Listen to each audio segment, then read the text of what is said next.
I'm Ariana Grande. Hi, I'm Cynthia Erivo, and you're listening to the Broadway Podcast Network. Visit bpn.fm to discover more.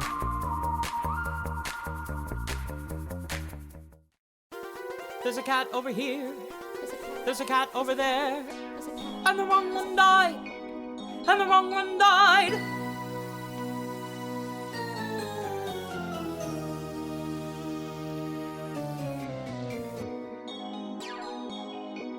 Welcome to The Wrong Cat Died, the podcast breakdown of the catastrophe. I'm your host, Mike Abrams, and today we have another amazing guest. She is currently Victoria on the U.S. National Tour 6 of Cats and performing right now. So welcome, Hyla Perillo, and thank you for joining me. Hello, thank you for having me. I am excited. You're the first person on this new cast that I've gotten to talk to. So you are currently performing. Like Yes. we are talking in the morning, and you performed last night and are performing tonight. So Yes. you are in the thick of things right now Yes. of doing it. So before we talk about your kind of current tour, tell me a little bit about your history with the show. When was the first time you saw it? You know, what was your experience with it? The first time I saw the show was on the VHS tape from way back when. And I remember watching it a lot as a child, and I remember trying to do the White Cat solo, and my leg just couldn't get there, and I was like, wow. But I thought it was so cool. At first I was scared because the eyes, as a child, you're like, oh my gosh, this is kind of scary. But that was my first experience with Cats. Just watching it on the VHS and being totally in love with the dancing and all the characters. So, okay, so that movie comes out in 1998. Yes. How old are you when you're seeing that? I think I was about 8 or 9, and I was Okay. born in 99. So Okay. So you see, yeah. So you're still like dusting off a VHS VHS player at that time. Like Yes. you don't have the VCR open, No. and you're playing it. Okay, so you're seeing the video, 8 or 9 years old, as a dancer. Like Yes. you have to be to do this role. Yes. And so that was kind of your cue. Did you see it on stage before going on tour at all? Unfortunately, I did not. No. Wow. No. Okay. That's okay. So I'm fascinated because you've seen this, this movie. It's a slightly different production than what you do. Walk me through what you were told and prepped. Like, this tour starts back up. How are you given the backstory of your characters? How do you learn the show? Not just the dancing of the show and the numbers and everything, but how do you learn this is what's going on? The lovely Chrissy Cartwright, who's been working on this since the beginning of Cats, tells us and briefs us on what all of our characters mean and what the show actually is, because people think that there's not a plot because it's chaotic all of the time, and especially with the revival, there's a lot of new elements involved. So she kind of breaks down what everything means and how everything connects, and what Grisabella, why she's there, and why all of these cats have features, and why Victoria is prevalent to the story, and why all of these characters prevalent, and how, like, what a Jellicle cat is. So that's how we were prepped to do the show. But yeah. Wow. Okay, so you get this like from Chrissy, Mhm. you get the whole rundown. Yes. What does she tell you as Victoria's backstory? And then more importantly, how much did you piece together of that when you watched the video? Did you catch any of what she told you? I did and I did not. I just thought Victoria was this beautiful dancer, but she actually breaks down that Victoria is a kitten. I did not know that. I just thought she was a cat. You can't really tell with the makeup and the characters, but she's a kitten. She's romantic, innocent, unself-conscious. And she's actually finding her sexuality. The original Broadway production is very sexual. We've broken it down more into a more production kind of piece with the revival, which keeps to the original. But so Victoria is very finding herself and discovering what it means to be feline and feminine. And her fearlessness kind of connects into why she touches Grizz at the end. But I had no idea. I just thought she was this beautiful white cat, and I think a lot of people don't quite connect the story. with who Victoria is. They just see her as a dancer, and they see her touch Grizz and think of her as this like white savior complex in a way. But I've made my own headcons to make that connect better. But when I was watching the video and then Chrissy was telling me my story, I had no idea. I had no idea that's what it was. Which I think is why the audience is like, why is this white cat doing all of this stuff? But it makes sense when Chrissy tells a story. Yeah. So you just said that you have some headcons to like tie things together. Well, Yes. Can you share those? Like what have you kind of added to this? Okay, I don't know if anyone has ever had the same headcanon as I, but I believe that Victoria was reborn from the Heaviside Layer. There's a lot of fandom that believes that she represents the Jellicle Moon, which she does. Just to clarify that, she does represent the Jellicle Moon that all of the cats are obviously drawn to. There have been some like rumors that she's Grisabella's love child, but I tried to connect that, but it also didn't make sense because Grisabella is just, in my opinion, kind of older and this brand new white kitten, and I'm just like trying to connect that, and I was like, I think the being reborn from a Heaviside Layer makes more sense, and that's why Old Deuteronomy is so fascinated with her. And then throughout the story, there are times that we're hissing at Grizz and just upset that she's there. But for me, when I'm on stage, I'm curious. I'm like, why is she here? Like, I'm not actually hissing at her. I'm just like trying to peek around the corner and be like, who is she? And why does she keep showing up? Because I'm the curious one along with Syllabub. But I'm like, why is she here? And then when I go to touch Grisabella, who's played by the lovely Taylor Harris, love her. We are both women of color. And this is one of the first times that two women of color in prominent roles are together. So my headcanon is that even though there are these rumors of a white savior complex, I am in my own skin as the white cat, and I am another person of color lifting up another person of color to bring her off into a better life, into the Heaviside Layer. So those are some of my little headcons I like to play with my story. Wow. So that is a couple things I hadn't heard before. I had not heard the reborn from the Heaviside Layer. It is pretty well documented that Grizz being your mom is like one theory. So I was going to ask you about that. So you don't play it that way. You don't think that that's possible? Sometimes I do and sometimes I don't. It depends on like what I'm feeling for the show, just to keep me interested. But it also just for me to connect it, and how some of our castmates also connect our characters to each other. I just personally cannot connect that I am Grizz's love child. For some reason, there's just something in me that's just like, I just can't. I just think the being reborn from the Heaviside Layer makes sense because Old Deuteronomy is just so fascinated on why she turned out so pure white. And that represents the Jellicle Moon. So there's like the Heaviside Layer, the Jellicle Moon. She came out pure white. She represents this. So it kind of connects that for me. Interesting. I really like it. I just had never thought about it that way. I think I spent more time trying to think about the family tree. Yeah. And so that's why I'm like, yeah, it could be mom. You could be Monk, could be dad, like Yeah. who else? Like, because that's the other rumor. But I think that's really interesting is that is, so you think you were last year's choice? Yes. And then you're coming back to the tribe as being reborn. Yeah. I love it. That's an answer. One of my big questions has always been who was picked last year, who's picked next year. Yes. And you've now answered potentially one of those.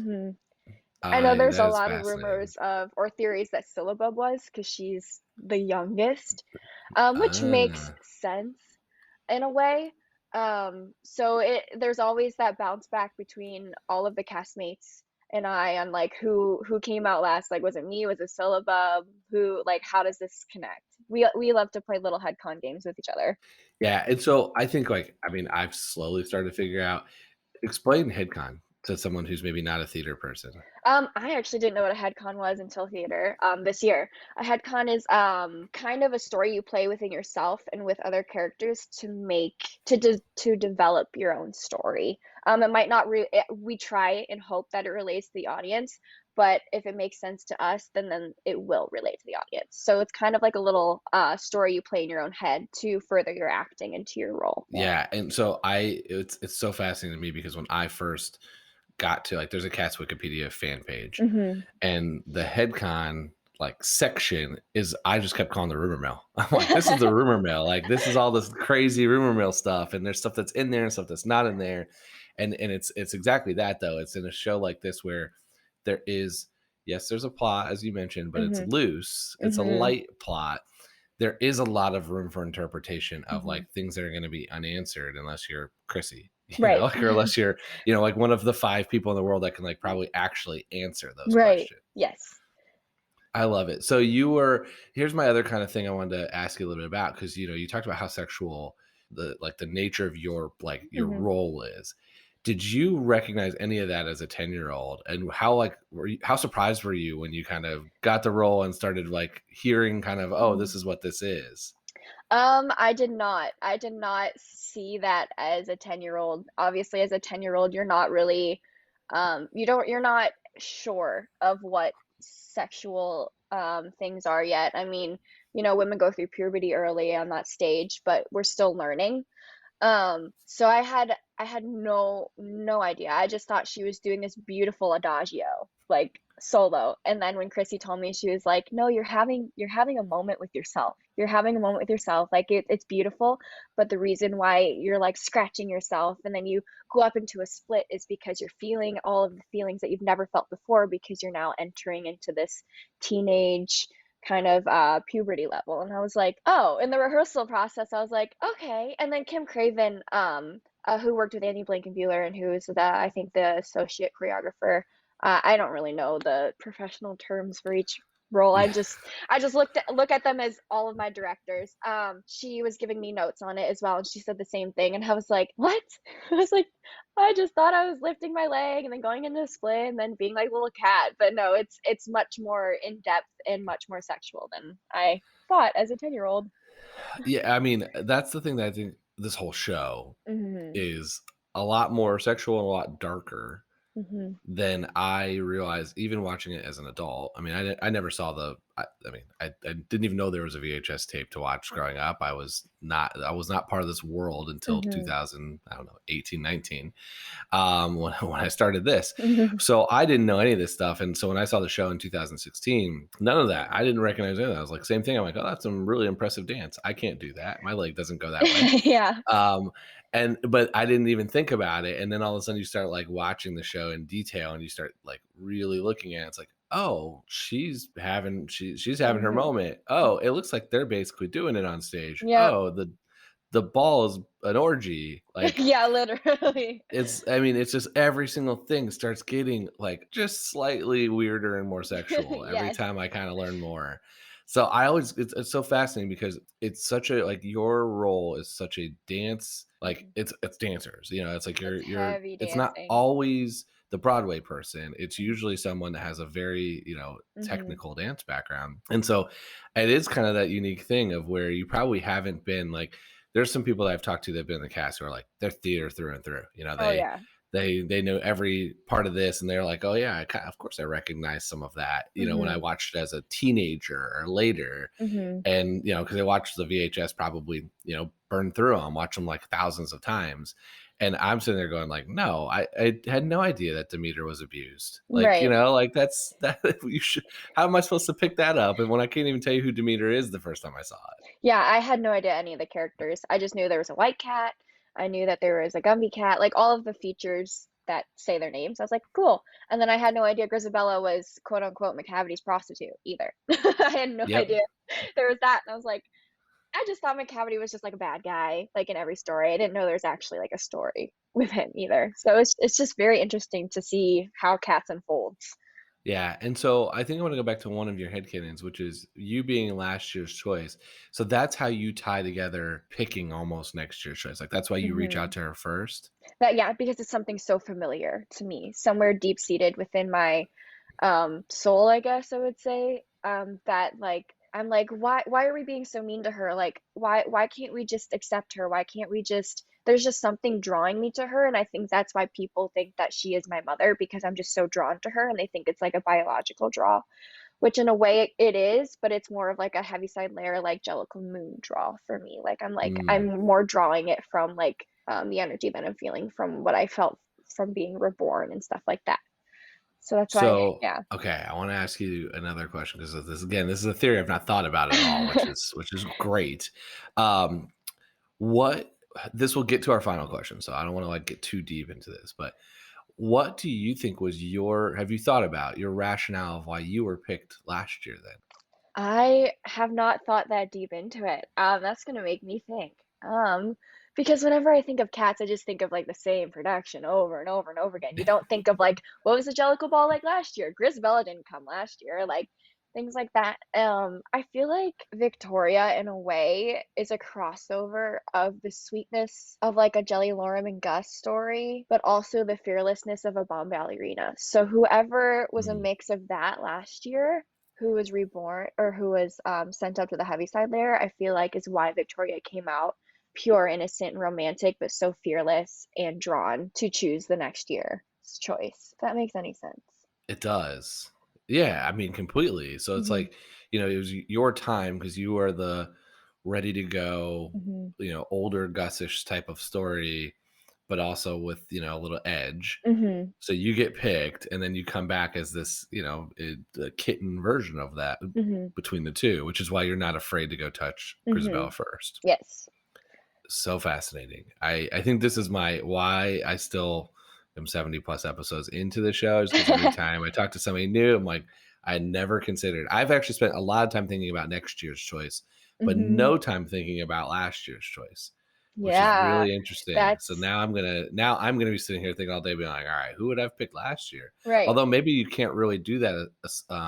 Maybe it's a cat that doesn't end up in the tribe. Like maybe it's a totally different cat. Yeah. And I mean, we've had to cut several cats too from the show, even throughout the years. So it could have been one of those, like Yeah, Griddlebone, something like yeah, that. that's Yeah. true.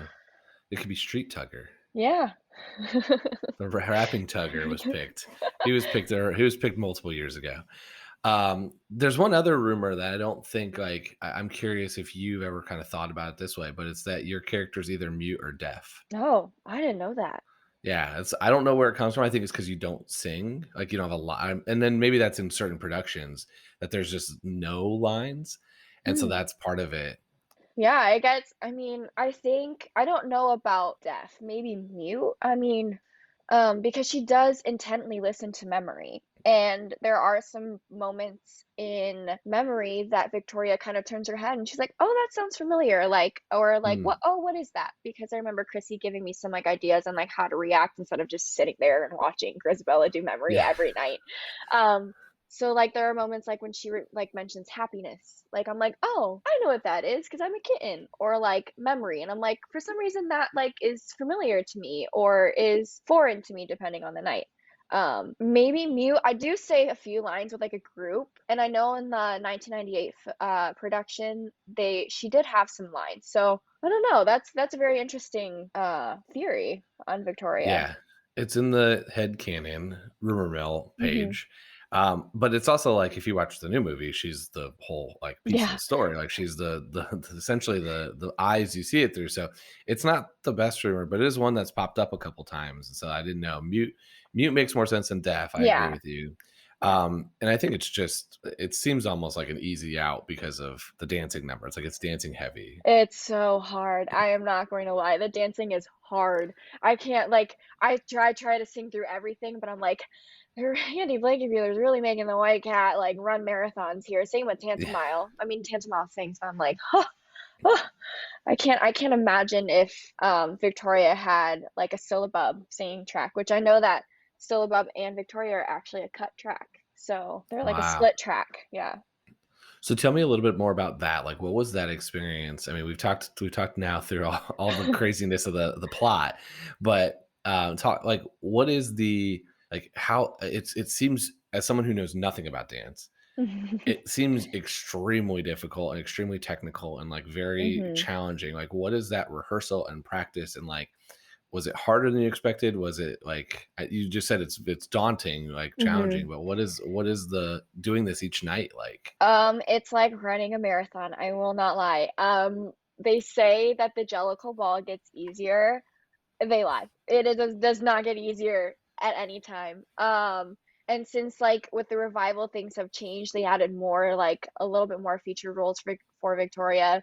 just so she's not like sitting around and like getting cold, just so she can keep her body warm. There are moments on stage that you kind of have to be like, okay, I'm gonna breathe here. I'm gonna take it easy here. I don't need to go balls to the walls. Just so I can prepare for the Jellicle Ball. But it's actually quite fun. I love a challenge. I love because I'm a runner outside of dance. I love to run. I love the constant cardio. I love long running. So it's a lot. It's a lot every night. But hey, it keeps me in shape. Yeah. So are you doing 8 shows a week still? I mean, Yes. basically, yeah. And it's the one thing that I also didn't know until this podcast was about a rake stage. Are you doing rake stage in certain times or no? No, Okay. not for us. I mean, we're in a different venue every Yeah. week, so sometimes our stage is smaller, which is difficult, and sometimes it's sometimes the flooring's a little creaky because of the flooring that we're on, depending on like where we are. So it's a little difficult, even without a rake. I mean, I can't imagine dancing on a rake. I've heard so many things about a rake. Claire told me last night that like doing the Victoria solo on a rake stage is the worst. I can't imagine. I didn't know. I mean, like when I learned what that was, it kind of blew my mind because seems so difficult flat, Yes. let alone doing it on an angle.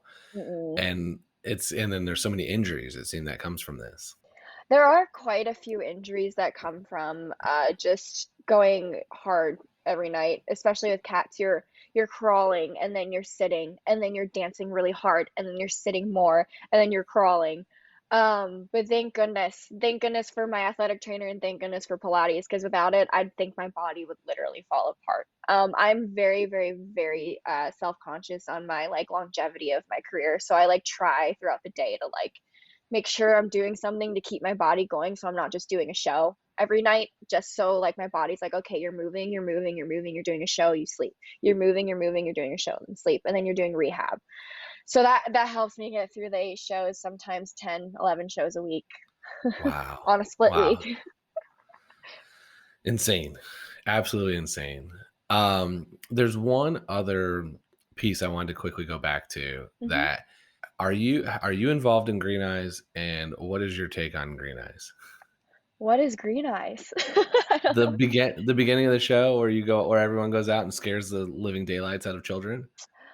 We don't crawl into the audience or anything. You don't get to do that on because tour? of Oh no. COVID. I know, we are so sad we don't get to go into the audience. Like throughout the rehearsal process, they did brief us on like what each character would do or what they did before the pandemic. But we haven't been able to do that because every single time we think we're getting over a COVID surge, a new outbreak happens. So That makes a ton of sense. I didn't yeah, even think about that. I just know that that's like a traumatizing piece of the show. yeah, it's so crazy because I know that Old Deuteronomy used to come from like the audience, and now like I used to greet him, but now I'm just sitting in the wing waiting for him to walk on stage, and I'm like looking at the wing like an idiot.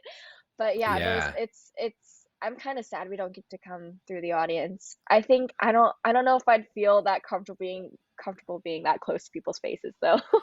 Yeah, I mean, the minute you said it, I'm like, oh, that makes a ton of sense. That's probably a really good idea because, like, you don't want to have like you're not going to be masked. Hopefully, everyone else is, but you're not Yeah. gonna you're gonna be close to people. Like, that's an unnecessary risk to take. But Yeah. it is a traumatizing part of the show is that it starts with eyes flashing in front of everyone's face Oh dear. I would be scares traumatized. people like none other. And so I'm always kind of curious if that's like people have been punched, people have like literally had people scared. Like I didn't even think about that. And Old Deuteronomy used to sit during intermission on stage. Is he still doing that? He doesn't sit the entire time. I know I was talking to Claire last night, and I think Q, who played Old Deuteronomy on Broadway, he sat there the entire time, and I don't think that was he wanted to. He wanted to sit there. He didn't have to, but he wanted to. He wanted to meditate. He wanted to sit there the entire time. But in Delacio, he doesn't go out till like 5 minutes to places, and he just like walks on, and then he sits down. He's not on Interesting. there the entire time. Yeah, because Q sat there. That threw me off because I thought like the lights come on and I was like, why is he still like? It took me a second to be like, is he actually still there? Is that a prop? Yeah. And he sat there the whole time. Mhm. And then the second time I saw it, people went up and took pictures with him. Yes. And then he starts the second act. Mhm. And so I was like, how does he sit there for 15, 20 minutes, no water, no nothing, and then immediately start singing? I don't know how Is Q did it. I think what Claire told me is that he just loved to meditate. He loved to be in his own zone and in his own head during that time, and just like be in character while people are coming up to him and stuff like that, and just still like be like kind of Old Deuteronomy and meditation. So yeah. yeah. I Okay, that can't makes imagine. me I can't imagine just sitting up there for 20 minutes. I need my break. I need my I need yeah. my snack. I need my water. Yeah, as I say, it's such a physical and demanding show that it's like you don't get a lot of times. I mean, I guess unless you're Grizz, because Grizz is a 15-minute, like extremely emotional, Mhm.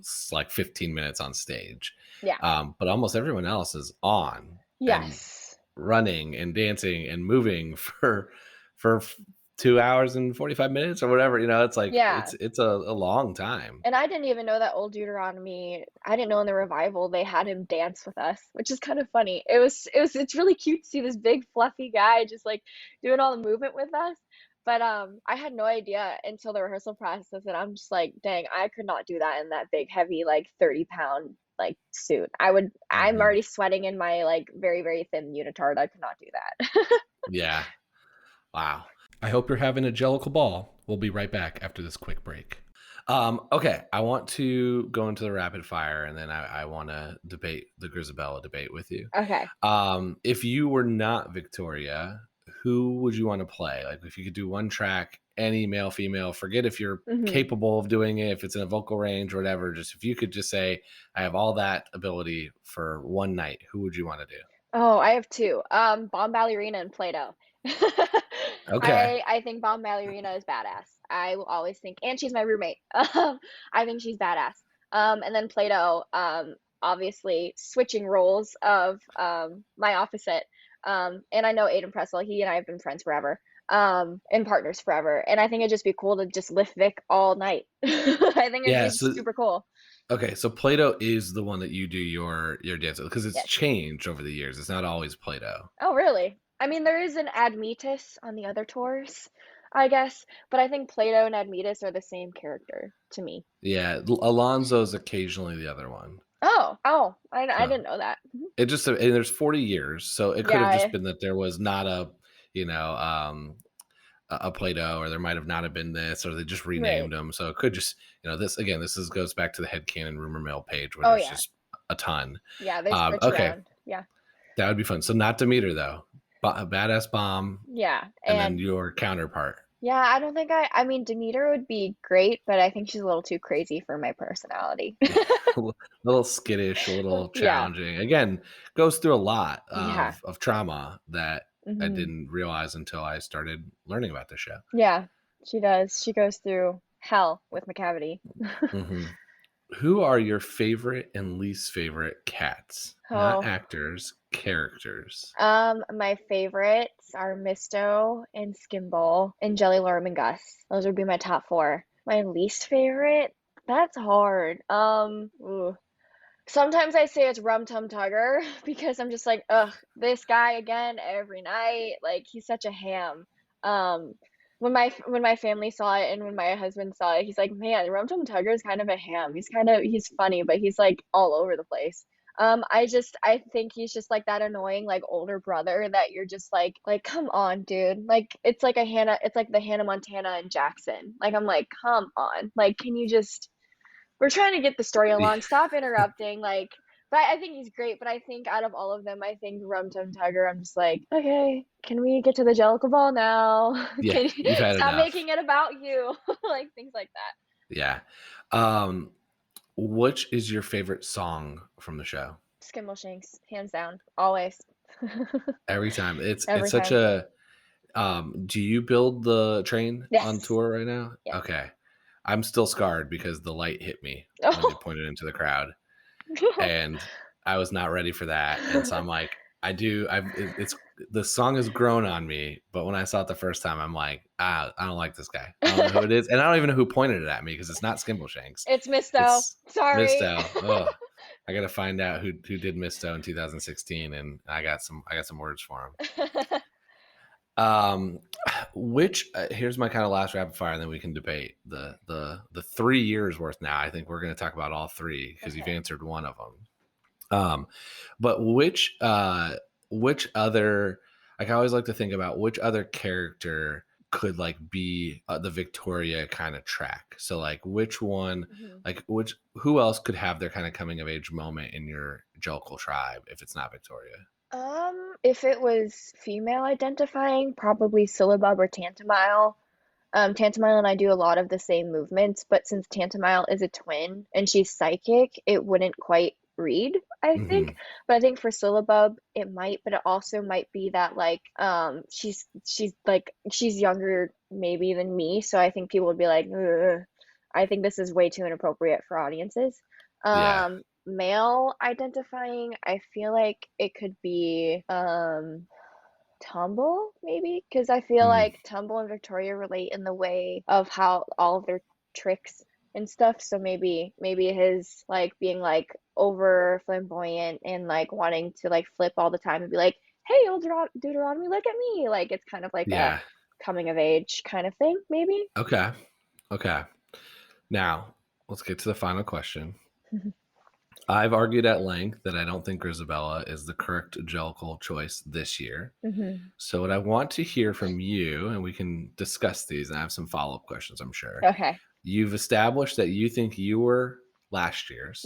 I would love to hear if you think Grizabella should still be this year or somebody else. And then I'd also love to hear who you think should be next year, depending on who you pick. Ooh, okay. Story-wise, I guess it makes sense that Grizabella is this year's choice, because after Memory, she's literally walking away to go shrivel up and die. And it's just sad that she, like, if that was the case and she wasn't chosen, that she would just shrivel up and die and not be chosen. But I am always a Skimbleshanks stan. I think he's overworked. I think it's time for him to go be reborn. I think, he builds a train. He takes care of everyone on the train. He's kind of like the dad figure to everyone, dad, grandpa figure. I don't know the correct age of Skimbleshanks, but I feel like he's just like, I need a break from these Jellicles. Like, I need to be reborn now. And next year's choice. Well, hold on. Before we go to next year, I want to dig deeper. I mean, I'm a fan anytime somebody says not Grizabella. So I'm for Skimbleshanks. I always had Skimbleshanks as the uncle. Yeah. The kind of like crazy, a little manicky uncle. The song's very fast. I think someone was telling me it's in a different, like it's in a the tune is quicker than most like songs normally are. It's like not a common type. And so I like Skimble being choice. I think he is on the older end, so he kind of makes some sense. If you're Old Deuteronomy, what is your criteria for picking each year? Like, how does Skimble get that choice? I think Skimble gets the choice from Old Deuteronomy watching his experiences and seeing how his life has planned out. I feel like Skimbleshanks, there is like a little bit of a Skimbleshanks and Jenny Anydots kind of thing, but I think Skimbleshanks is kind of that like single father figure kind of guy, and he's just like kind of lonely on the railway. So I think Old Deuteronomy has a lot of sympathy for him, even though he has this like big like fun number. I think that compensates for some kind of loneliness, because when you see Skimbleshanks, yes, he's with Jenny a lot, but I think that they're more like a brother-sister kind of like duo than aunt and uncle. That's just my own little thing. Yeah. So I think Old Deuteronomy's like, you know what, let's he has been overworked. He's a little lonely. Let's bring him, let's have him be the next one. Oh, okay. So your kind of Old Deuteronomy criteria is merit. Yes. Like, this guy's he's put the time and effort into the tribe. Yeah. He deserves it. And that would be very anti-Grizabella choice because she's left. Yes. So she's not put her time in and overworked. Well, she could be, but not for the tribe. Right. I know that her story is a story of redemption, but I feel like every kind of story in this sense is about redemption. And I'm like, what about the people that actually like work hard and like deserve things? And I know that there's like this whole stigma of like people who work hard and deserve better but don't necessarily get recognized for it, or like the kind of people that are humble about it. But I'm like, yeah, sure, but like they deserve this. Like this other person, sure, they went through a whole bunch of bad crap, but like, come on. Like we need to stop giving sympathy for people who make bad decisions on their own, you know? I'm with you. I mean, I've been arguing against her for almost 3 years now. I do think the other thing though with her argument is that if the whole point is that you, especially like your character, starts her being reaccepted to the tribe, why immediately send her away? Like, why not let her live back with the tribe for a year? Like, Right. come back. Like, so that is kind of would be my answer for next year's choice. I think I mean some of us joke about that we just like are just so tired of her just coming back, so let's just get rid of her. Let's just Yeah. get her gone. Like let's just be like, okay, she keeps interrupting our Jellicle ball and everything like that and our fun, so let's just like send her on her way. Yeah. Well, I mean, I do think like this is a hard question, especially with you doing it every night, Mhm. is to like think about why she shouldn't be it when then you have to, in however many hours from now, go and sell yourself as that she should be the choice Right. here at the end. So Yeah. I kind of get that. I kind of I like Skimble. I think Gus Skimble.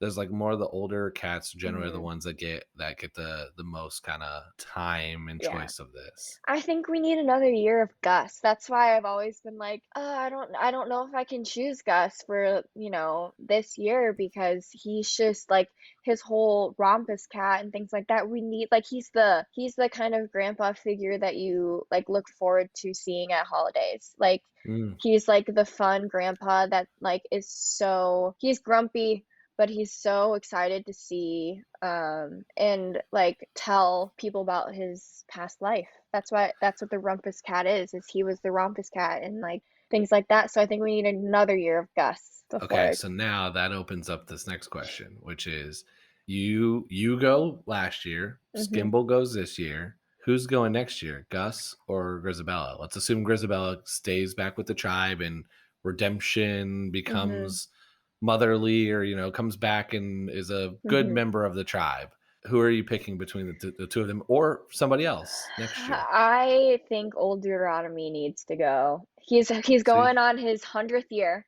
And Monkey Strap, what Chrissy told us is that Monkey Strap is his right hand man because he's training him to become the leader, which is hmm why it makes sense that I touch Grizz and then he learns from me and learns from Old Deuteronomy, and then like that circulates, and then Old Deuteronomy is like, okay, I'm content, I can leave now, kind of thing. That's what the whole story for us was told. So I think Old Deuteronomy, he's done his 100 years of work. He's done it. And I think Monkey Strap is more than well prepared to be the next leader. But if it would be between Grizz and Skimble, Oh no, wait, or hold on. I'm happy that you picked somebody else. So how would that work? Does he just kill himself? Does he like I assign don't Monkish know. Trap? I don't know how he has lived 99 like lives or have gone through 99 wives. That whole sometimes I just don't even know the lyrics. I'm like, he's old. He's the oldest one out of the entire tribe. So maybe he's the kind of he just sends himself off, and I don't know what the Heaviside Layer is, but like he just lays down and he's Yeah. reborn. I don't know. Then he comes back. Then he comes back. Yeah. Okay. So you're going Victoria, Skimbleshanks, Old Deuteronomy. Hmm. Let's keep going. We got another year. Now Monkish Trap's picking. Oh, Monkey Strap. I think Monkey Strap would probably pick Gus. I think Monkey Strap, I mean, because they have their whole Rumpus Cat duet.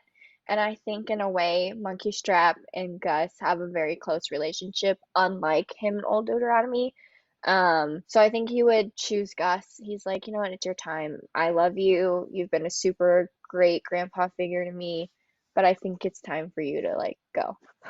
So you've got is then Grizz. So you've got Grizz 4 years from now. I love this. Like, let's keep bumping her out. We can I pick think somebody else ahead of her. I think she needs to prove herself. I think like not everyone should always have to prove themselves, but after all of like, I mean, and granted, some of her mistakes weren't necessarily her fault. She was under McCavity's powers or whatever, but I think she needs time to be with everyone and for people to like actually like hear her and things like that. So I think then after Gus it would be Grizz. I think and then maybe Jenny. I think Jenny's got her whole tap number. She's energetic. She's got like 20 more years on her. She can keep going, but totally. Yeah, she seems like she also has a pretty big role in like keeping all the kittens in line and everything, that like I think she's gonna, maybe in a couple years from now someone can start like, maybe your Victoria is starting to take over, or some of the other like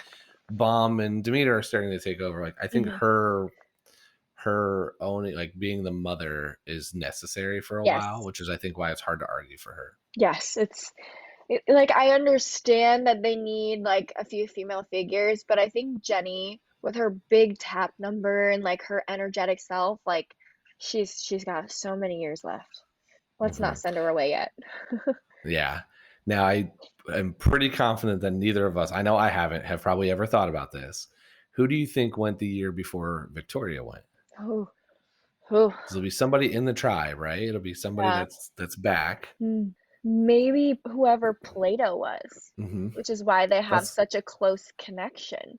That was kind of what I was thinking, is, and it just, as we're talking through this, is that it's your counterpart. Yes. And that's why he's kind of guiding you through the finding yourself a year later. That, or maybe McCavity. But McCavity is older, so I don't know how that would pan out age-wise, but it could all be... the crime. Yeah, it just could... aged him. It could be McCavity because it would be such polar opposite of what Victoria is. Like, complete 360, like 180. It'd be completely different. So maybe McCavity. Yeah. One or the other. I love it. This has brought a lot of things I hadn't thought about, which I didn't think was possible at this show anymore. With how much I've thought and discussed it, but I loved thinking about previous years and multiple years down the road, and all these different kind of these concepts to the show and the different headcanons that you go through and that you think through.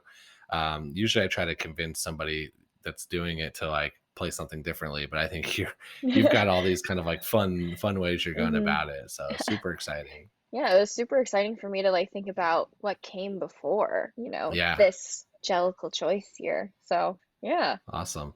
Well, thank you so much for joining me. How can people like stay in touch with you on social media? My Instagram handle is Hyla Mayrose, which is at HylaMayrose. I also have Facebook, but that's for close friends and family only. Sorry. And then I have a Twitter, but I'm just never on it. But that's just at Hyla-M. No TikTok yet. I have a TikTok. It's just I just don't post anything like great. I just like to be in Chris Salvaggio's TikToks. Yeah. Love it. Well, thank you so much for hopping on, doing this while you're on tour and on the road, and sharing some incredible, new thoughts for all the listeners to be able to now start thinking and sending messages on, like, if you're listening to this, tell me who you think the last couple years are and the next couple years are, because I think that is a very interesting debate. Yeah, very, very, very interesting. Awesome. Well, thank you. And thanks everyone else for listening to this episode of The Wrong Cat Died, the podcast breakdown of the catastrophe. To follow along, you can subscribe on Apple Podcasts, Spotify, Stitcher, or anywhere else you listen to podcasts. Follow us on Twitter and Instagram at The Wrong Cat Died, or check out our website, thewrongcatdied.com.